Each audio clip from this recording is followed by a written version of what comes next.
Assalamualaikum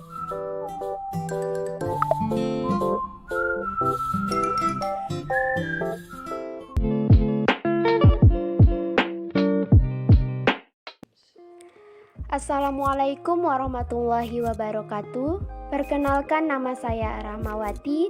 Saya mahasiswi dari Prodi Akuntansi Keuangan Perusahaan 3B. Di sini saya akan menyampaikan terkait tentang perusahaan jasa. Nah, perusahaan jasa di sini menurut Philip Kotler ialah perusahaan yang menawarkan suatu tindakan abstrak dan atau tidak berwujud dan tidak menyebabkan perpindahan kepemilikan pada orang lain. Adapun perusahaan jasa menurut saya ialah perusahaan suatu usaha yang melakukan penawaran ataupun penjualan terhadap produknya dalam bentuk pelayanan ataupun jasa. Perusahaan jasa di sini ialah suatu usaha yang memiliki aktivitas produksi produk yang tidak berwujud ataupun jasa yang memiliki tujuan khusus, yaitu untuk memperoleh keuntungan dan laba.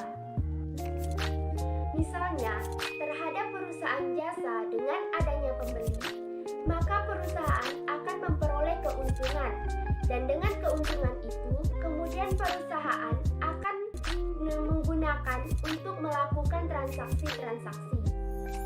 Adapun karakteristik terhadap perusahaan jasa ialah yang pertama, kegiatan utamanya tentu saja menjualkan jasa karena dia termasuk kepada pelayanan ataupun jasa. Kemudian yang kedua, tidak menyediakan produk dalam bentuk fisik. Yang ketiga, hasil produk jasa tidak dapat disamakan. Kemudian yang keempat, tidak memiliki harga pokok produksi. Yang kelima, tidak memiliki standar harga produksi.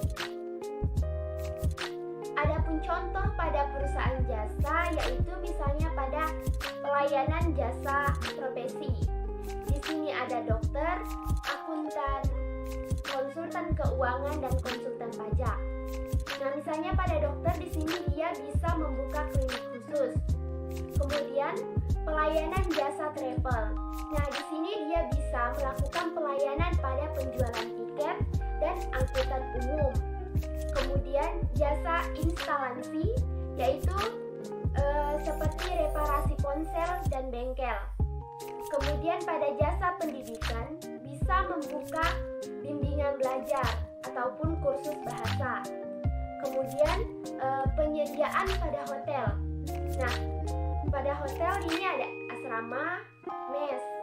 Kemudian penyediaan layanan komunikasi seperti televisi, radio, dan telepon.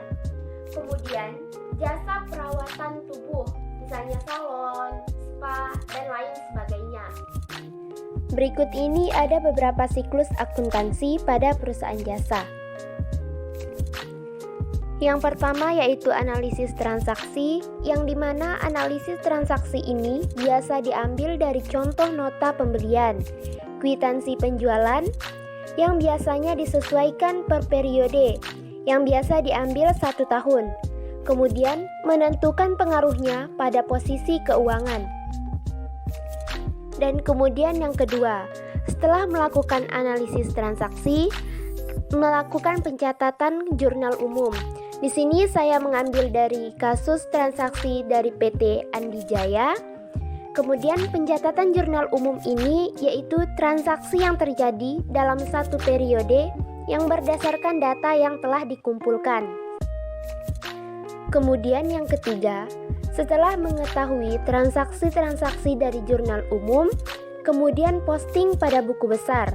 Nah, posting pada buku besar ini yaitu kumpulan masing-masing akun digunakan untuk mencatat informasi tentang aktiva tertentu dan digolongkan berdasarkan jenis transaksinya. Misalnya tanggal, nomor, nama akun masing-masing. Inilah nama-nama akun yang terdapat pada PT Andi Jaya.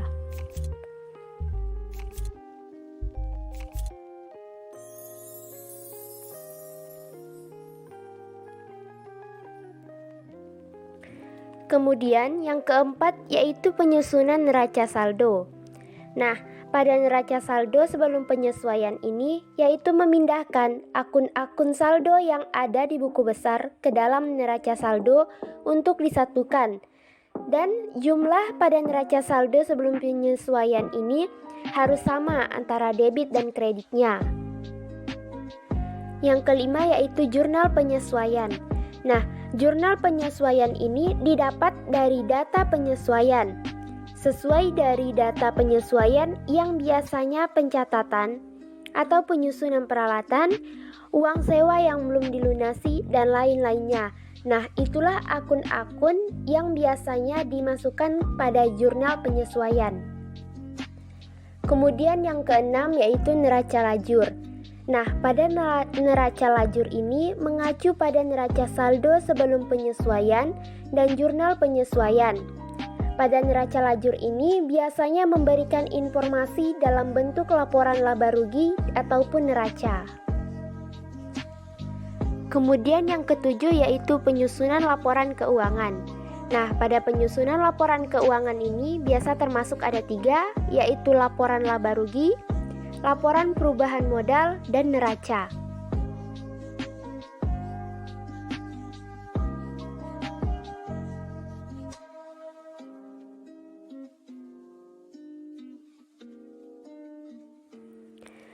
Kemudian penyusunan jurnal penutup. Nah, pada jurnal penutup ini, akun-akun yang ditutup hanya akun nominal atau akun laba rugi. Caranya dengan menolkan atau membuat nihil akun terkait. Akun nominal harus ditutup karena akun tersebut digunakan untuk mengukur aktivitas atau aliran sumber yang terjadi pada periode berjalan. Kemudian ada jurnal pembalik.